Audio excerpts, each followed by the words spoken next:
First of all, you have to know different types of finance available, right? What are the different ways to finance your business? Now, of course, this is a repetition, and the very first and the most ideal, if you can do it, is bootstrapping, right? Bootstrapping basically means starting something that is self-sustaining without putting in any external resources. Alright? So if you start something, you start working on your idea, that sweat equity I talked about a lot on the first day. Putting in that sweat equity, running around, making stuff yourself with your own hands, using your skills. Right? So that's bootstrapping. When you do that, and you don't need a lot of external resources, or any external resources for that matter, then that is bootstrapping.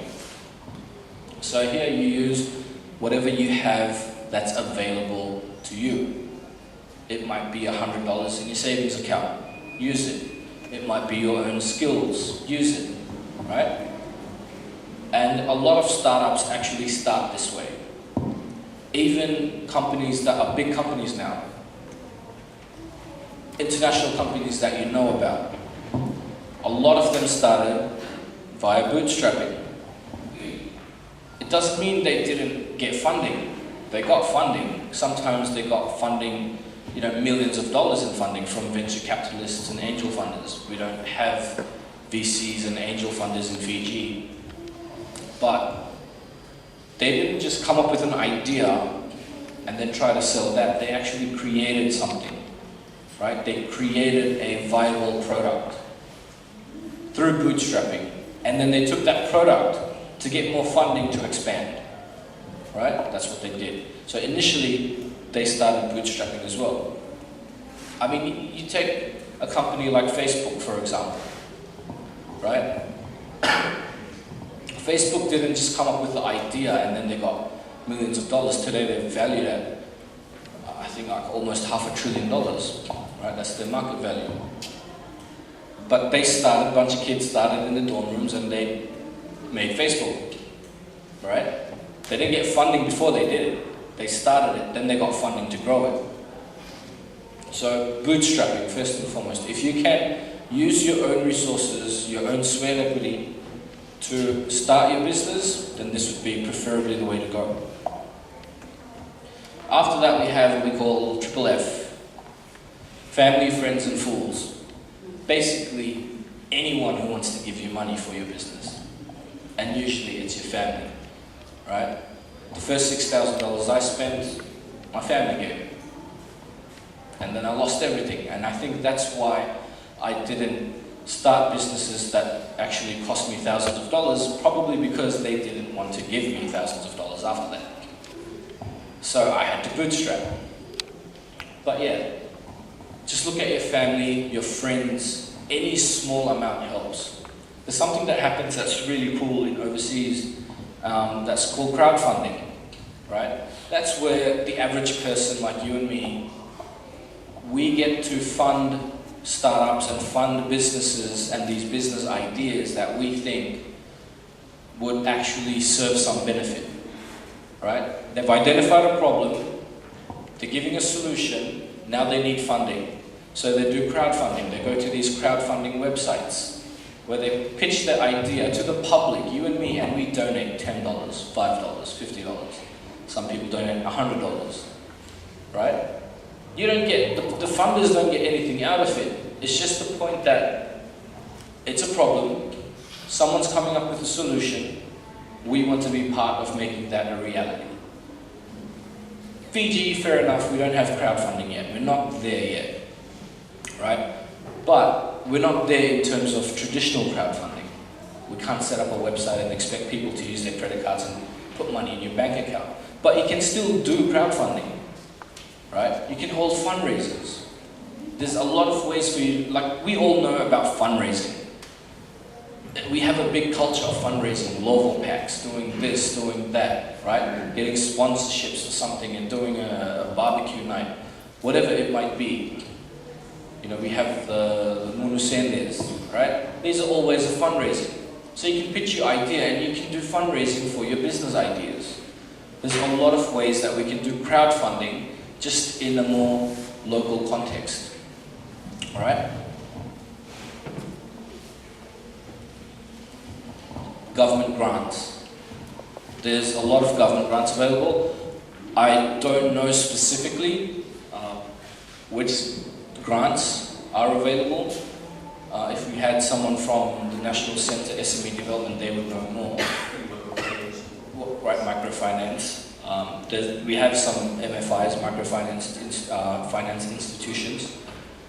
Maybe if below, okay, Ministry of Finance has something, right? So you can actually inquire in all these departments, right? You can go to the National Centre SME Development in Robertson Road, ask them what type of grants are available. Ministry of Finance, right? Maybe FDB, Fiji Development Bank, they provide some types of loans and grants and stuff as well. So it's just about going out there and finding out what grants are available. Grants are basically, they're not loans, they're money you don't have to pay back, right? They'll give you that money, you don't pay it back. And there are a lot of funds that have been set up for this specific purpose. So you just have to get out there and do some research about what's available. If we get someone in later on today from the National Centre SME Development, then we might try to get them to touch on this. They would know better what's actually available. Right, okay, below is coming, so we'll get her to just touch on that. What types of grants are available? Fourth is customers and suppliers. How do you get funding from customers and suppliers? If your idea is good enough, and depending on the type of product, this will not work for everything. This usually works for tech startups, right? If you're building an app or you're something to do with the internet, then you can pre-sell.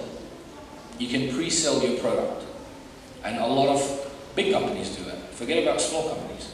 Small companies do it. Startups do it. But even major companies do it. You have companies that make mobile phones, alright? I don't know if you've ever jumped online to check the price of a new phone coming out. But sometimes if you do, you'll see it says pre-order. They're not giving the release date yet. You don't even know which date it's being released, but there's a pre-order. So you put in your pre-order, you put in your credit card information, and it charges you. But what they do then is, when they see that the market is big enough, they take your money and then they actually make the product. And then of course you have investors. Now, as I said, we don't really have venture capitalist firms in Fiji or angel investors. Well, you probably do have angel investors. It just depends about where you look. An angel investor is just an ordinary person, usually who has a successful business already, who will invest in your idea. And that's kind of how venture capitalism works as well. These VC firms, what they do is, when they invest in your idea, they're not giving you a grant, right? What they're doing is, they're giving you money for a small piece of your company. So they want equity in your company. It's not a full-blown 50-50 partnership or anything, they just want a small piece. But the reason they'll invest in you is because they see that your company or your idea has a high potential for rapid growth, right? So maybe, we don't have VC firms here, but you could probably find an angel investor. Again, it just depends on your idea, your connections, who you go to, who you talk to, and how you present your idea to them. Now, the bank part, because obviously everyone still thinks about running to the bank. When we think loans, that's the first thing we think of, the bank. And I know, even as an entrepreneur myself, I've never been to a bank for a loan, but we're always very critical, like especially entrepreneurs who have started their companies bootstrapping. Typically, you'll find us very critical of banks, right? We don't like banks, typically. But it's not really their fault for 9 out of 10 times denying your loan application, right? We never look at what's in the application. Why are they being denied? We just make banks the bad guys. And I've done that a lot of times. I've made them out to be bad guys. But here's the thing. You are deemed unacceptable if, firstly, you have bad credit history.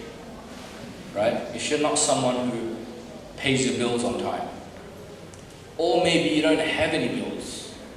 Right? You don't have a phone. You don't have any recorded bills. You don't have a credit history. They have no idea on what your payment culture is like. Are you always paying stuff on time? Are you not? They have no idea. But we have to innovate. We have to keep thinking of new things, new ideas, new ways to build, to create things, right? So what happens then is a lot of, many times when these people go to banks and apply for loans, the problem is that whatever business they want to loan for has already in the market a very high failure rate. It's not a company that is known to succeed. It's not a company or a business that is known to make a lot of profit and grow and expand rapidly, right? So they don't want to invest in it. The other reason is, again, you have no confirmed market. You're assuming that you're going to be selling to XYZ, but there's no way you can actually tangibly prove that to me, right? You've never sold anything to them. How, as a banker, how would I know they actually exist? On paper, it might seem valid. Okay, yes, this particular product can be sold to that market. But if you can't prove it, if you haven't previously sold to that market, if you haven't communicated with that market, then to me, it's just, you're just working on an assumption. You haven't verified this, you haven't tested this. So it's a risk for me to invest in you, to give you money, right? The other thing is your business has no trading history. You've never been in business. Again, it's going from idea to bank, right? That's not good enough, right? It's always hard to get a loan unless you've been doing business for a while. That's why I said most of the successful companies in the world, they've all started bootstrapping and then they go for funding. Of course, security is still important, right? There has to be some form of security. None of these people went, the loans I just spoke about, none of them went without any security. They went with something, right? So you can't just walk in empty-handed and expect to get a loan or get funding from anyone unless you're looking for a grant. Another reason you might not get funding from a bank is because the market you're trying to serve isn't local. Sometimes we have that. The product that we want to sell, the market is local. We want to export something.